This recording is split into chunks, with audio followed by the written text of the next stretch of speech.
കേന്ദ്ര വിദ്യാഭ്യാസ മന്ത്രി ധർമ്മേന്ദ്ര പ്രധാന്റെ രാജി ഈ രാജ്യത്തെ ദേശവിരുദ്ധരുടെ നെഞ്ചിലേറ്റ ഒരു ഇടിത്തീയാണ്. നമുക്കറിയാം, പാറ്റാ പാർട്ടി ആരംഭിച്ച സമരം, അവരുടെ ഒരു ആവശ്യം വിദ്യാഭ്യാസ മന്ത്രി രാജിവെക്കണം എന്നായിരുന്നു. അത്ര വലിയ ഗൗരവമൊന്നും കൊടുത്തില്ല. പ്രതീക്ഷിച്ചതുപോലെ വലിയ ആൾക്കൂട്ടമൊന്നും അതിനെ സപ്പോർട്ട് ചെയ്യാനെത്തിയില്ല.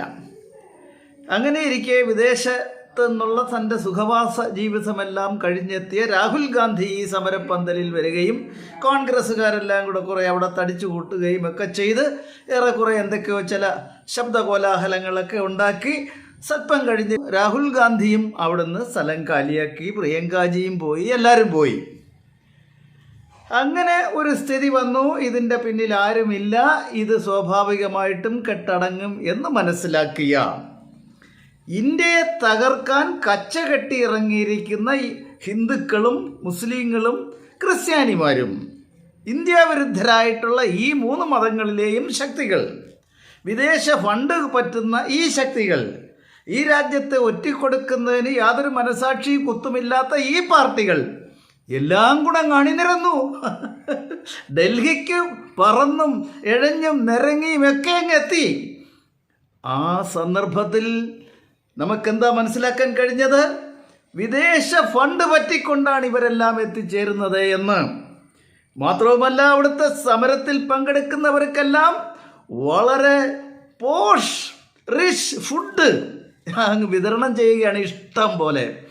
അങ്ങനെ ഇത് കണ്ടുകൊണ്ട് പൈസയ്ക്ക് ക്ഷാമമില്ല, ആഹാരത്തിന് ക്ഷാമമില്ല, പ്രശസ്തിക്ക് ഇഷ്ടം പോലെ അവസരം, ഇതെല്ലാം കൂടെ കണ്ട് ധാരാളം ആൾക്കാർ അങ്ങ് ഡൽഹിക്ക് പറന്നു. ഈ സന്ദർഭം നമ്മുടെ രാഷ്ട്രത്തിൻ്റെ ഭാവിക്കും ഭദ്രതയ്ക്കും വെല്ലുവിളിയാകും എന്ന് മനസ്സിലാക്കിയ മോഡി സർക്കാർ, ഇതിൻ്റെയൊക്കെ പിന്നിൽ ഇന്ത്യയെ തകർക്കാൻ നിൽക്കുന്ന വിദേശ ശക്തികളും ശക്തരായി ഉണ്ടെന്ന് മനസ്സിലാക്കിയ മോദിജി ഇവരുടെ നെഞ്ചത്ത് കയറി നിന്ന് ഒരു താണ്ഡവ നൃത്തമാടുകയാണ് ഈ രാജിയിലൂടെ. അവർ വിചാരിച്ചു മോദിജി വളരെ ഗൗരവത്തോടു കൂടി ഞങ്ങൾ അങ്ങനെ രാജിയൊന്നും വെപ്പിക്കില്ല എന്നൊക്കെ പറഞ്ഞ് ഇങ്ങനെ നിൽക്കും. അതനുസരിച്ച് അവിടുന്നും ഇവിടുന്നുമെല്ലാം ആളുകളെ കൂട്ടി ഡൽഹിയെ ഒരു നാശകോലാഹലമാക്കി അങ്ങനെ ഈ മോദിജിയെ കൊണ്ട് രാജിവെപ്പിക്കാമെന്നുമൊക്കെ ആഗ്രഹിച്ചവരായിരുന്നു. അവർക്കേറ്റൊരു കനത്ത പ്രഹരം ഇതാണ് മോദിജി.